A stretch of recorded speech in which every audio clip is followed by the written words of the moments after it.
Michel Boursier s'échauffe une dernière fois avant son concert. L'organiste joue habituellement à Nantes.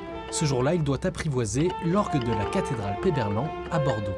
Tous les orgues sont différents en soi, donc il est nécessaire de venir en avance pour bien s'imprégner de l'essence même de l'instrument. L'organiste nantais a été invité par celui de Bordeaux pour se produire dans la cathédrale Péberlan, un concert dont les bénéfices serviront à la restauration du grand orgue de la cathédrale de Nantes, qui a disparu lors d'un incendie criminel le 18 juillet dernier.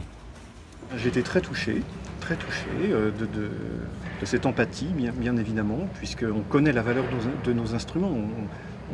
Les organistes ne sont que de passage face à l'histoire, en quelque sorte. Et donc, quand un grand instrument disparaît, c'est toujours un drame que toute la profession partage. À l'origine de ce concert de soutien, Jean-Baptiste Dupont, l'organiste de la cathédrale bordelaise.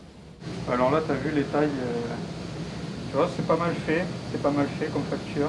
J'étais très touché, comme beaucoup, de cet incendie, après celui de Notre-Dame, après la rosace de Soissons qui s'est écrasée sur l'orgue. Je trouvais que ça faisait beaucoup d'orgues de cathédrales françaises qui étaient en danger, comme ça, pour des raisons diverses. Avec ce concert, il voit même plus loin.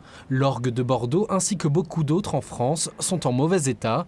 Il espère sensibiliser et attirer des donateurs spontanés.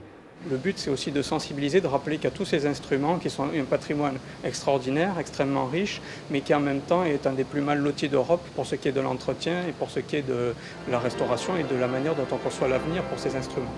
Le coût du nouvel orgue de Nantes devrait s'élever à plusieurs millions d'euros.